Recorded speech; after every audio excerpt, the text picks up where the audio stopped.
only thing we have to fear is fear itself. The National Weather Service has issued a severe thunderstorm warning. Welcome to the Common Sense Practical Prepper Podcast, where prepping doesn't have to be complicated or expensive. Coming to you from a well-defended off-grid compound high in the mountains. Coming to you from his Florida room in Richmond, Virginia. Neither off-grid nor well-defended, unless you count his chickens and cats. Here is your host, Keith. Hey everybody, this is Keith and welcome back to the Common Sense Practical Prepper Podcast, October 7th, 2025. And we're going to take a break from our Prepper Camp podcast and talk about something that I've been putting together for the last several weeks. Today we're going to dive into a topic that's both timely and I would say urgent.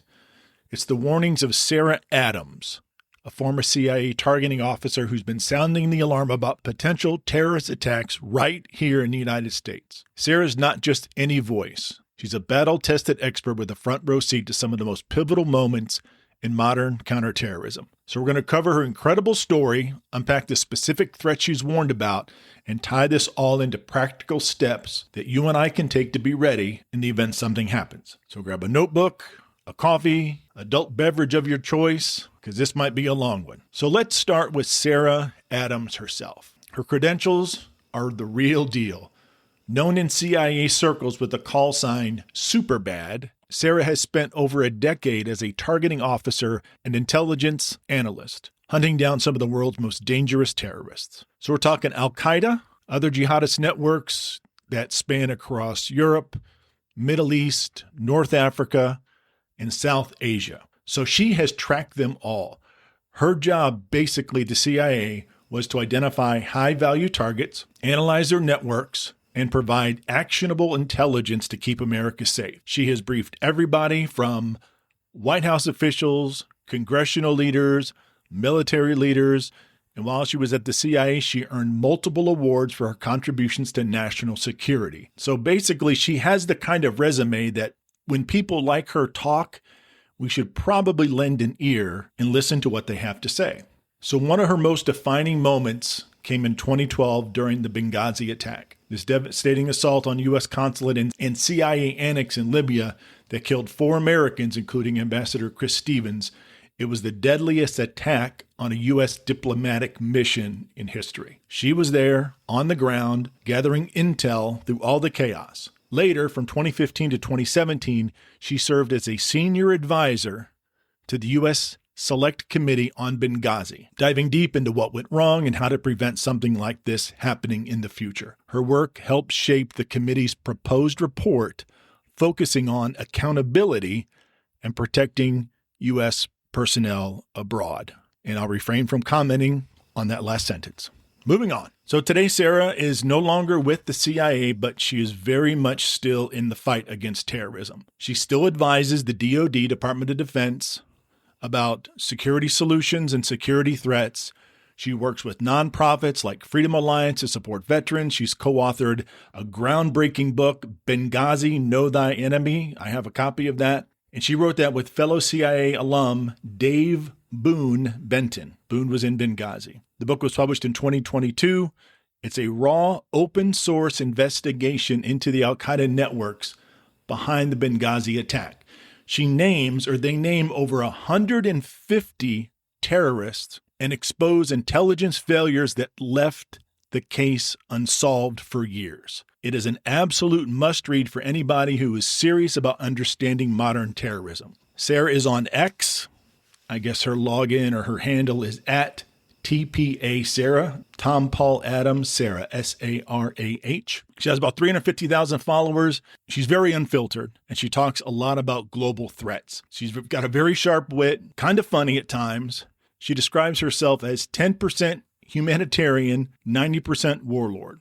So let's talk about some of the things, I guess the highlights and the things that Sarah has been saying recently about a terrorist attack on U.S. soil. So recently she's been making headlines, a lot of X posts, and she's been sounding the alarm about terrorism and terrorist threats on U.S. soil. And her warnings are urgent and they are very specific. With her deep experience tracking al-Qaeda and other jihadist groups, plus her access to open source intelligence and a network of contacts that she still has, Sarah has been painting a picture for several months of a country at risk. She doesn't hold back. She tells it like it is.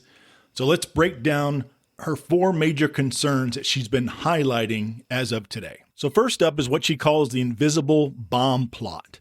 She's been warning about a sophisticated al-Qaeda plan to target U.S. aviation or public areas, malls, stadiums, airports.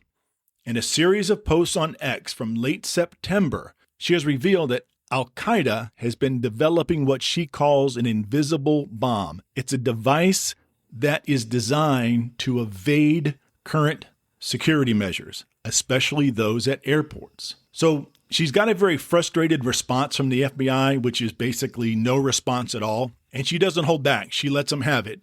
And she's called them out for not sharing this critical intel with local law enforcement, saying, quote, "The FBI is never going to thwart this plot, and their arrogance is going to get many Americans killed," end quote. So second, she's been zeroing in on immigration vulnerabilities. And we're not just talking about just regular old illegal border crossings.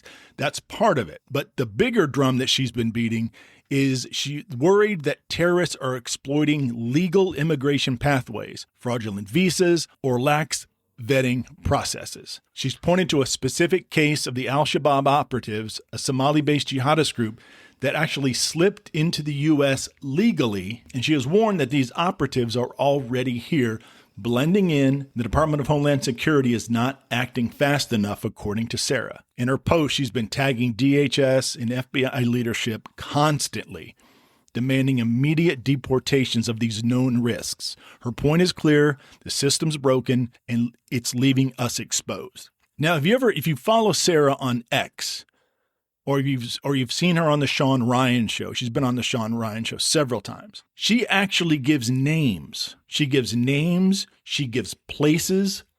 She'll tell you about a meeting that happened a week ago in a particular town and what they talked about. Again, a lot of this is open source, but she still has an awful lot of contacts.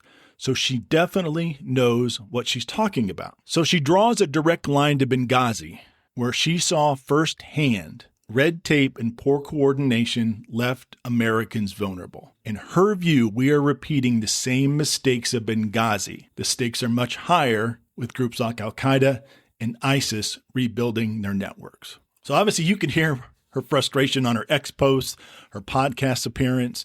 Again, on the Sean Ryan show, Battle Line podcast, she's not just venting, she's actually pleading for action, better visa screening, a different type of technology used to detect bombs at airports. There's a bunch of things that she is trying to get people to take notice of. In my opinion, the right folks are not listening. So Sarah's been waving this red flag for several months, not a theoretical red flag.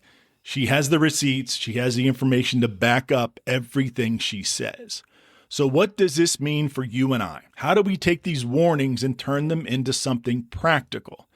As we've talked about before, there is a fine line between paranoia and preparedness. Sarah is not telling us to go hide into a bunker. She's basically just wants us to be aware of what's going on. So let's talk about how we prep for these kind of threats without losing your peace of mind. So first, situational awareness. You knew it was going to come up. So situational awareness is your best friend. Sarah warns of public spaces, airports, malls, concerts that you need to stay alert. Practice what she calls OODA loop, OODA loop.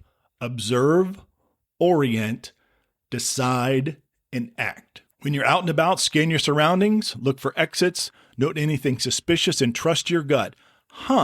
That sounds really familiar. Again, it's not about being paranoid.